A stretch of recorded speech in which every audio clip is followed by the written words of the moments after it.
पीले दांत वाली बहू। रंजना कभी ब्रश नहीं करती थी। उसे कितनी बार उसके माँ बाप ने डांटा, लेकिन उसका कोई असर उस पर होता ही नहीं था, जिस कारण से उसके दांत पीले पीले हो जाते हैं।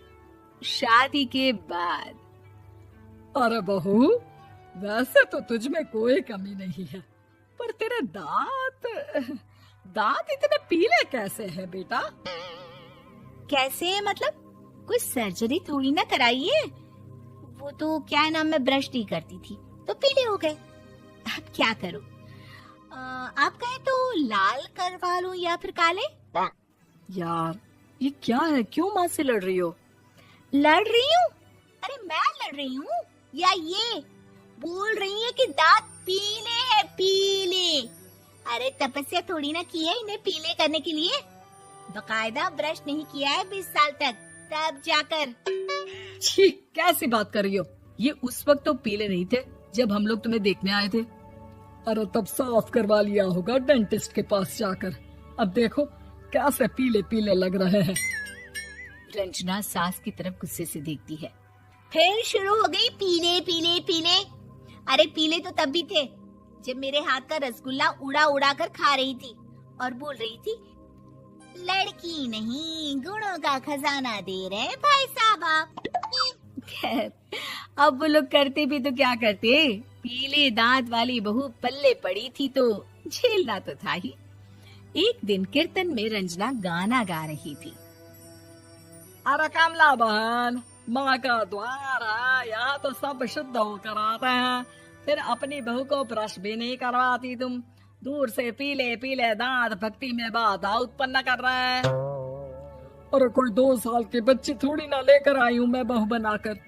अच्छी खासी लड़की है, अरे कैसे करवाऊं ब्रश? ये तो उसे खुद करना चाहिए ना।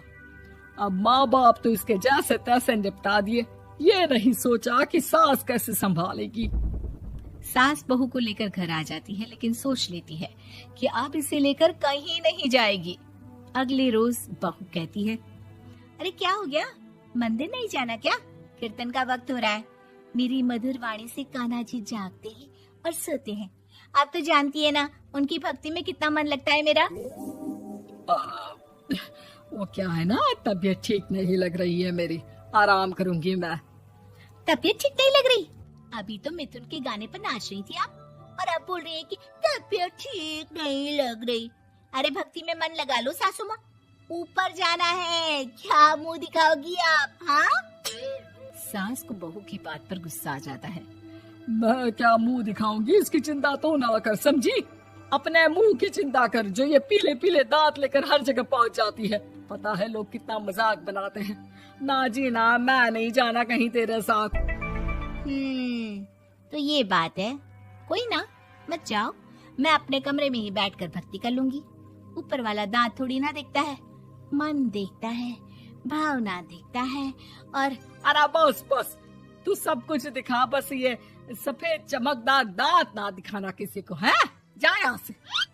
बहू को सास की बात का कोई फर्क नहीं पड़ता, वो तो जैसी थी वैसी ही रह जाती है। सुबह नहाकर किचन में खाना बनाना, फिर खाना खाना, कीर्तन भजन करना और सो जाना। एक दिन, माँ जी मैं सहेली के घर जा रही हूँ, शाम को लेट आऊंगी। हाँ हाँ तो जाना, मैंने कौन सा तेरी आरती करनी है घर पर बैठकर। रंजना सहेली के घर जाती है, जहाँ वो पार्टी में जाने की तैयारी कर रही होती है। अरे शिखा, कहाँ जाने की तैयारी कर रही है? मैं गलत वक्त पर आ गई क्या? अरे नहीं यार, उल्टा सही वक्त पर आई है। मैंने ये साड़ी और ज्वेलरी निकाली है यार, शाम को इनके ऑफिस की एक पार्टी में जाना है। बताना कैसा लग रहा है ये सब? नहीं यार, इस ड्रेस के साथ तो वो वाली ज्वेलरी अच्छी लगेगी। हाँ हाँ सही बोल रही है, मैंने ध्यान ही नहीं दिया। वैसे तो हमेशा से मस्त फैशन सेंस रखती है। तो बड़ा जाती होगी ना पति के साथ पार्टी में। रंजना कुछ नहीं बोलती, बस सोचती है कि यार काश ये बात सही हो जाती, पर मैं क्यों नहीं जाती पार्टी में? क्या इन लोगों की कोई पार्टी होती नहीं होगी? रंजना घर आती है और रात में पति से सवाल करती है, एक बात बताइए, आप मुझे किसी पार्टी में क्यों नहीं ले जाते? क्या आपके यहाँ ऑफिस में पार्टी नहीं होती? पति बेचारा क्या कहता कि दांत पीले हैं तुम्हारे इसलिए। अरे कोई पार्टी होती नहीं हम लोगों के ऑफिस में, तो कहाँ से लेकर जाऊं? और मार्केट, मॉल, कहीं वीकेंड घूमना, कहीं तो। अरे यार सारे हफ्ते में एक छुट्टी मिलती है, तो सोचता हूँ कि आराम ही कर लूं। क्यों? रंजना मन मार के रह जाती है। पहले कभी सास के साथ मंदिर जाया करती थी, लेकिन वो भी सास ने ले जाना बंद कर दिया। घर बैठी बैठी रंजना बोर हो जाती है। तभी उसे आइडिया आता है और वो मायके जाने का सोचती है। सासू माँ, 2 दिनों के लिए मम्मी के घर जा रही हूँ। अच्छा अच्छा ठीक है, आराम से जा। और हाँ, माँ से कुछ अच्छी आदत सीख कर आना कि कैसे शरीर के हर भाग की तरह दांतों की सफाई भी जरूरी होती है, समझी? शुरू हो गई ना आप।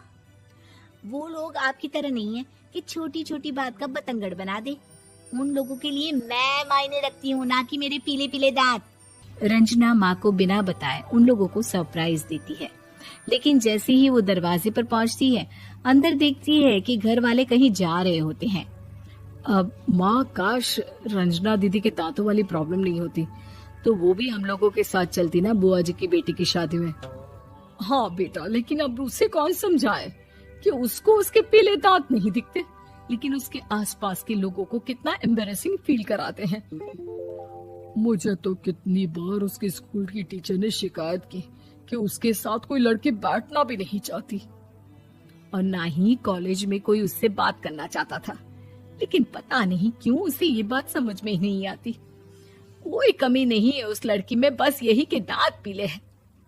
वो तो भला हो जीजा जी और उनकी माँ का, जो दीदी को जैसी है वैसे ही रखा हुआ है।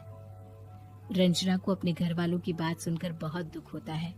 वो सोचती है कि वो क्या करे, लेकिन फिर वो सीधा डेंटिस्ट के पास जाती है, अपने दांत चमकाती है और कसम खाती है कि वो रोज ब्रश करेगी। अरे क्या हो गया? तुम तो 2 दिनों के लिए गई थी ना, पर कोई ना, अच्छा है, चलो आ गई तो। रंजना सास के सामने आकर खड़ी हो जाती है और पूरी स्माइल करती है, उसके चमकदार दांतों को दिखाती हुई। है? चले मंदिर। माँ, मुझे माफ कर दीजिए, मैंने आप लोगों को बहुत एम्बैरेसिंग फील करवाया। मैं आज से रोज ब्रश करूंगी।